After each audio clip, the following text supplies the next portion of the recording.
Traffic कब clear होगा, दादी की दवाई भी ले लूंगी।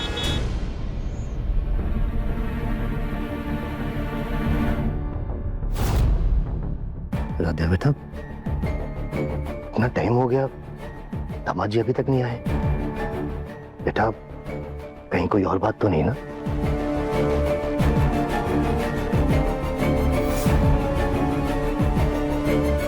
हाँ राध्या, कहीं तुम अपने ससुराल वालों से झगड़ा करके तो नहीं आई हो?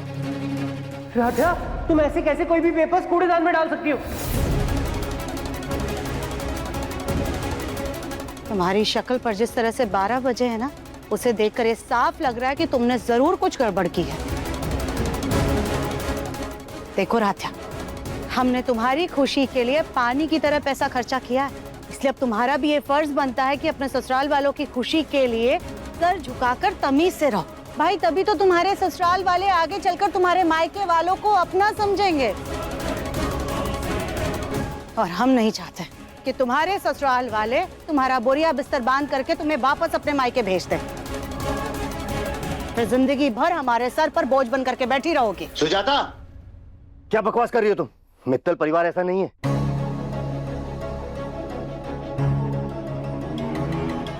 और राधे बेटा, भगवान ना करे कहीं भूल कर भी कोई ऊंच नीच हुई ना, तुम बेझिझक अपने घर वापस आ सकती हो। जब तक तुम्हारा दादू जिंदा है ना, इस घर के दरवाजे तुम्हारे लिए हमेशा खुले हैं।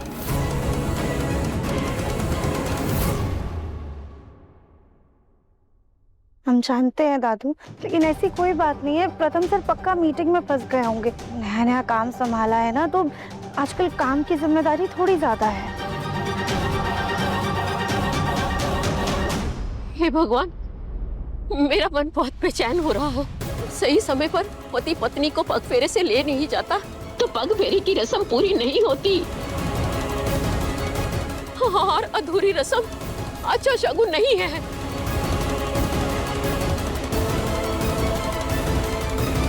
आप फालतू में चिंता कर रही हैं। ऐसा तो आपका बीपी बढ़ जाएगा। आप इधर आइए। वो आ नहीं रहा ना। अब कविता, जल्दी से माँ की बीपी की दवाई। घर में सब इतने परेशान हो रहे हैं, अब हम क्या करें?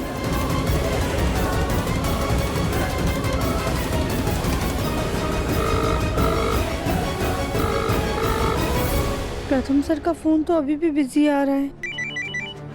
फोन उठा लो, हो सकता है दामाद जी का फोन हो।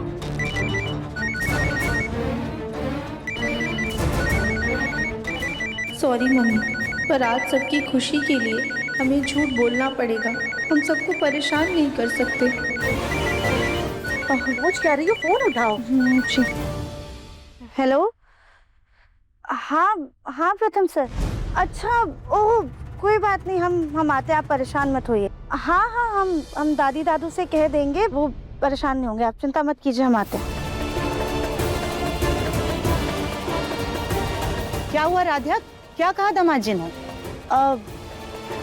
दादी, गणपति विसर्जन की वजह से ना ट्रैफिक बहुत ज्यादा है, गाड़ी अपनी जगह से हिल ही नहीं रही है, और उन्हें नया प्रोजेक्ट भी मिला है ना, तो घर पहुंच के सारा काम भी खत्म करना है। तो उन्होंने ना हमें गली के बाहर बुलाया है और आप सबसे तहे दिल से माफी मांगी है। वो कह रहे थे कि अगली बार ना समय निकालकर आप सबसे मिलने जरूर आएंगे। हे भगवान, ये बड़े लोग भी ना इतना सब कुछ बनाया था, लेकिन सब बर्बाद हो गया। अरे काम का तो सिर्फ बहाना है, असल में ये लोग हमें बहुत छोटा समझते हैं, इसलिए हमारे घर में आना नहीं चाहते। क्यों, सही कहा ना मैंने राधिया? कविता, कुछ भी बोल देती हो तुम। सही कह रही हूँ मैं। नहीं नहीं ताई दादी, ऐसा कुछ भी नहीं है। अगर जरूरी काम नहीं होता ना तो। बेटा, तुम्हें सफाई देने की कोई जरूरत नहीं है। एक समय में तुम्हारे दादू ने भी अच्छा खासा बिजनेस संभाला है। मैं जानता हूँ कभी कभी ना चाहकर भी इंसान मजबूर हो जाता है, परिवार की तरफ ध्यान ही नहीं जाता। एक काम करो बेटा, अभी तुम जाओ, सोनू और गौरी तुम्हें बाहर तक छोड़ाएंगे।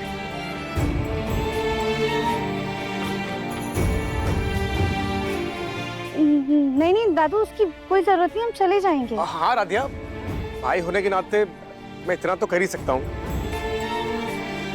हाँ सोनू बेटा, जाकर ठीक से अपनी बहन को बाहर छोड़ा और अच्छे से अपने जीजा जी से मिल लेना।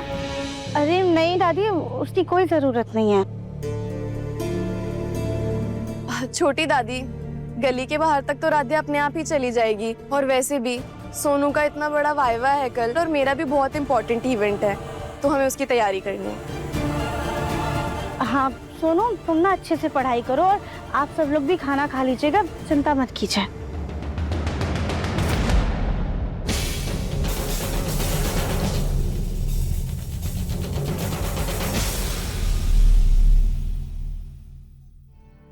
अपना ख्याल रखना बेटा।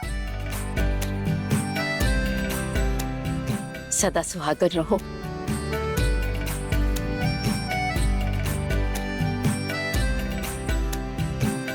ये हमारी तरफ से दामाद जी को देना राध्या। जी मैम।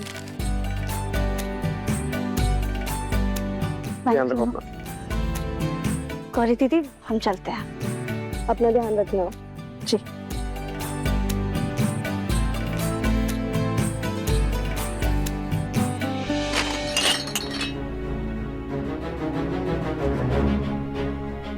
सुजाता, ये क्या किया? अब माफ कीजिएगा माँ जी, वो गलती से हमारा हाथ लग गया, लेकिन कोई बड़ा नुकसान थोड़ी ना हुआ है। जिनके लिए इतना कुछ बनाया था खाने के लिए, वो खुद तो खाने के लिए आए नहीं। और हम सोनू के बारे में बात भी नहीं कर पाए। किसी काम की नहीं है ये राध्या। हे भोलेनाथ, मेरी राध्या भी बिल्कुल राधिका की परछाई है। खुद कितनी भी परेशान क्यों ना हो, लेकिन किसी के सामने चेहरे पर शिकन तक नहीं आने देती। बस जो भी चल रहा है राध्या के जीवन में, उसे खुश रखना हमेशा प्रभु। घर वालों से झूठ बोलकर तुम्हें बिल्कुल भी अच्छा नहीं लग रहा है, लेकिन बड़ी चाची की तबीयत खराब हो रही थी और दादू को भी चिंता होने लगी थी, और कोई रास्ता भी तो नहीं था हमारे पास। प्रथम सर पक्का मीटिंग में बिजी हो गए होंगे, इसीलिए हमारा फोन नहीं उठा रहे। हम घर से तो निकल आए, पर बिना प्रथम सर के घर कैसे जाएं? खैर, हम रिक्शा कर लेते हैं।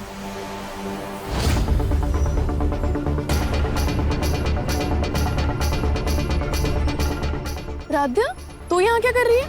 और जीजू का है? वो गौरी दीदी, प्रथम सर वहाँ थोड़ा और आगे मिलने वाले हैं हमें। तेरी शादी क्या हुई तो झूठ भी बोलने लगी?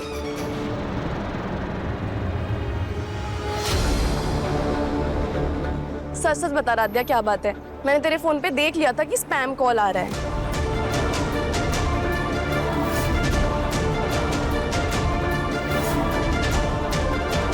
राध्या देख, तू सच सच बता, तेरे ससुराल में सब ठीक है ना? तेरे और जीजू के बीच में सब कुछ ठीक है ना? कहीं निहारिका की वजह से कुछ तो? You know what? तुम कभी निहारिका नहीं बन सकती। नहीं गौरी दीदी, आप अभी कैसी बातें कर रही हैं? राध्या को निहारिका की कॉल के बारे में बताऊं? नहीं, पहले राध्या से ही पूछ लेती हूँ। वो राध्या, तेरी शादी बहुत जल्दबाजी में हुई ना, बस इसके लिए पूछ लिया। गौरी दीदी, सब कुछ ठीक है, और अगर सब ठीक नहीं होता तो हमारी सास हमें सुबह छोड़ने क्यों आती? और प्रथम सर ना सच में काम में फंस गए होंगे, आज उनकी एक इम्पोर्टेंट मीटिंग भी थी, इसीलिए हमने झूठ बोला, वरना आप तो जानती है ना, घर में सब परेशान हो जाते हैं। पक्का? पक्का। ठीक है, फिर तू जा, मैं किसी से कुछ नहीं कहूँ। खुश है।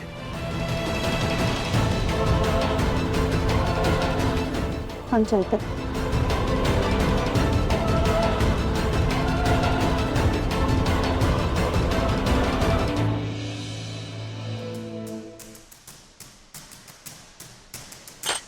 क्या रजनी भाभी, आप हमेशा घोड़े पे ही सवार रहती हैं। अरे पहले राध्या और प्रथम को आने तो दीजिए, पहले से ही थाल तैयार करने लगी।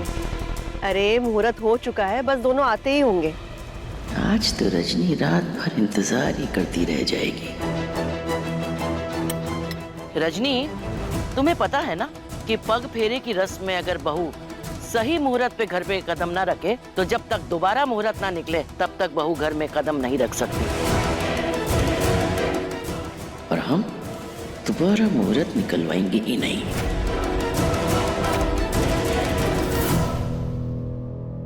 लो, राध्या आ गई। अरे क्या हुआ माँ? अरे अच्छा हुआ मुहूर्त रहते ही दोनों आ गए। प्रथम सच में राधिया को लेने पहुंच गया क्या? अरे राधिया रुको,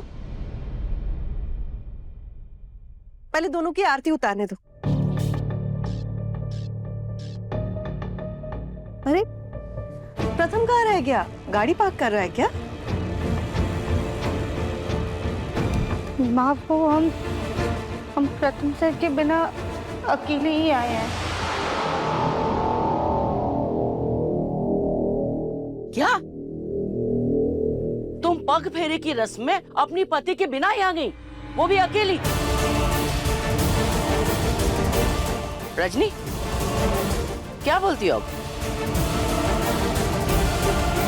क्या हुआ? होठ सिल गए? अपनी चहेती बहू के बचाव में कोई सफाई नहीं पेश करोगी? और अब तो तुम खुद भी सास बन गई हो, इतना तो तजुर्बा हो गया है कि अपनी सास की भी बात काटने लगी हो। पति पत्नी अगर जोड़े से ना आए रस्म में तो अपशगुन होता है, ये तो जानती हो ना?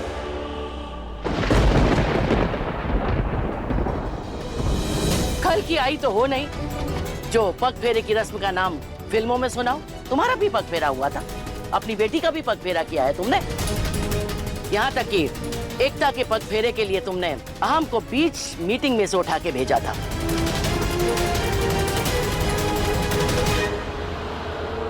एक मैं ही हूँ जिसका पग फेरा नहीं हुआ, लेकिन रस्म कभी अधूरी नहीं रही। बहुएं अपने पति के साथ घर आती हैं, बेटियां दामाद के साथ जाती हैं, लेकिन ये तुम्हारी चहेती बहू जिसके तो अलग ही पर निकल आए। रस्म निभाने के लिए अकेले ही पति के बिना मुंह उठाए चली आई।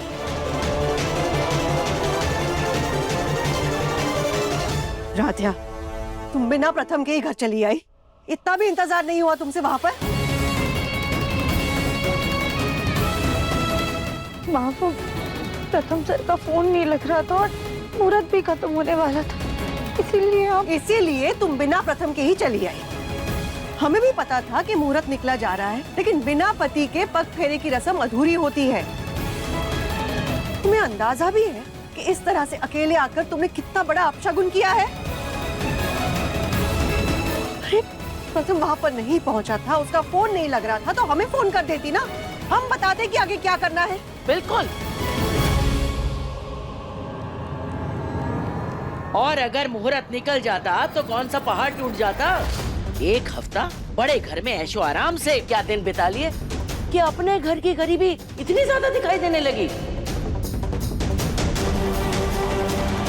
उस कबूतर खाने में 2 मिनट नहीं रुक पाई और यहाँ चली आई। सुनो, मुहूर्त खत्म होने में सिर्फ 5 मिनट बचे हैं और प्रथम तो अब आने से रहा, और उसके बिना तुम एक कदम भी अंदर नहीं रख सकती।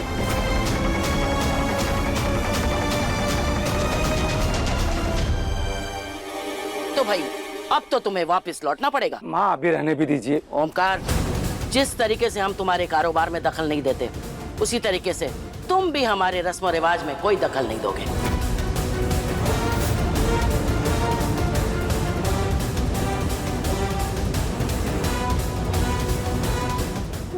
लेकिन नहीं राधिया, इस बार हम हरगिज तुम्हारा साथ नहीं देंगे। घर के रीति रिवाज का मामला है और उसमें लापरवाही हम बर्दाश्त नहीं कर सकते। माँ लेकिन हम अपने घर वापस नहीं जा सकते। हमारी दादी दादा सब बहुत परेशान हो रहे थे। हमारी बड़ी दादी की तबीयत खराब हो रही थी। प्रथम सर के ना आने के कारण घर में सब टेंशन के बारे उल्टा सीधा सोचने लगी थी। हमको ऐसा लग रहा था कि शायद हमसे कोई गलती हुई है या फिर हमारे बीच में कोई अनबन है।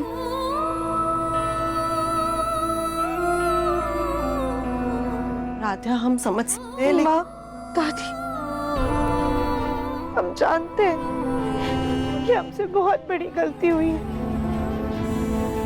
हम मानते हैं कि हर काम में हमसे कोई ना कोई गलती होती है। हम परिवार की उम्मीदों पे खरे नहीं उतर पाए। हम मोटे, हमें खाना बनाना नहीं आता, हमें बहुत सारी खामियां हैं।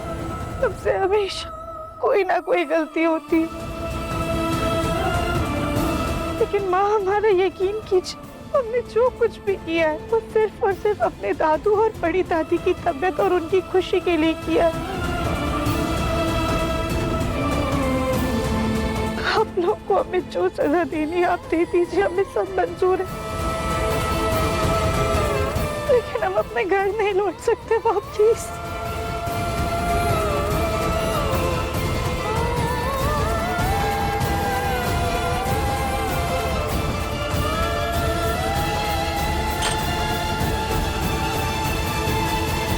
रजनी, तुम इस फूल गोभी के आंसुओं के चक्कर में रस्म रिवाज भूल जाओगी।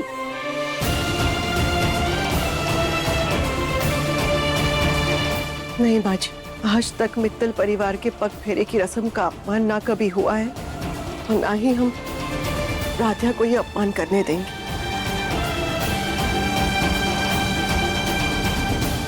प्रथम भी अभी तक नहीं पहुंचा है, हमें ना चाहते हुए भी तुम्हें अपने मायके वापस भेजना पड़ेगा।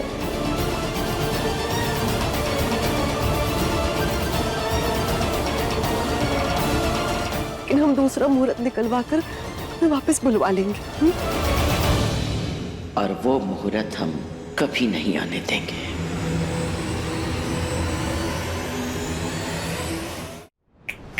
सुन लिया ना सबने क्या कहा?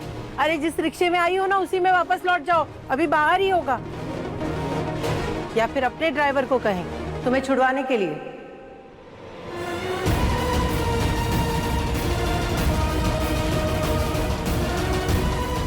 हे भोलेनाथ, अब आप ही हमारी मदद कीजिए।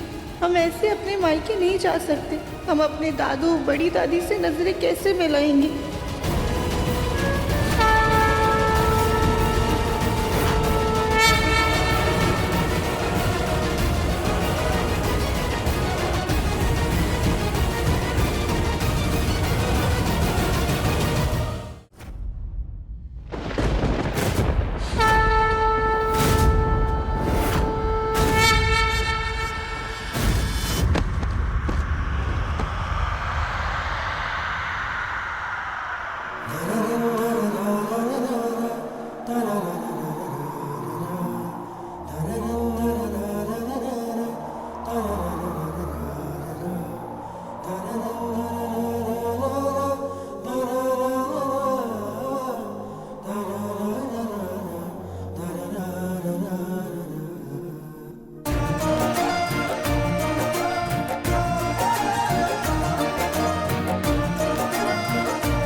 राधिया, तुम्हारी आंखें 360 डिग्री घूमती हैं, तो उल्टा क्यों चल रही थी? उल्टा क्यों? हाँ माम, मैं आप मुझे ऐसे देख के सरप्राइज क्यों हो गए? ये इतनी जल्दी कैसे आ गया? अरे रुको, एक मिनट यहीं रुको। क्यों, क्या हुआ? वो हम बाद में बताते हैं। रजनी जी, मुहूर्त खत्म होने से पहले आप अपनी रस्म पूरी कीजिए। माँ जी, मुहूर्त में अभी भी 1 मिनट बचा है, अब तो कोई अपशगुन नहीं हो रहा ना। भगवान के तो खेल ही निराले हैं। जिसे अपशगुन कह रहे थे, भोलेनाथ ने उसे पल भर में शुभ शगुन बना दिया। रजनी दीदी, जल्दी से आरती उतारिए।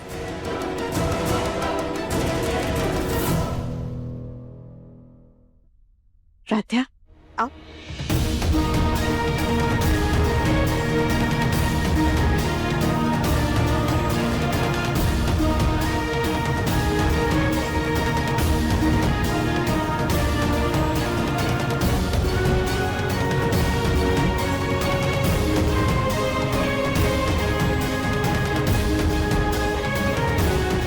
आओ।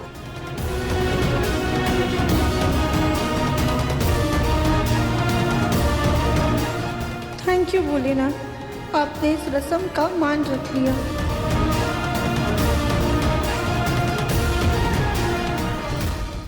इतना क्या जरूरी काम था जो अपनी पत्नी को पग फेरे के लिए उसे लेने नहीं गए?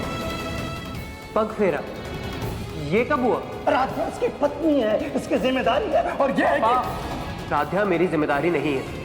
राध्या मेरी जिंदगी का वो बोझ है जो आपने मेरे सर पर जबरदस्ती का मतलब ये शादी प्रथम सर की मर्जी से नहीं हुई है। मन अति सुंदर, शाम 7:30 बजे दंगल टीवी पर।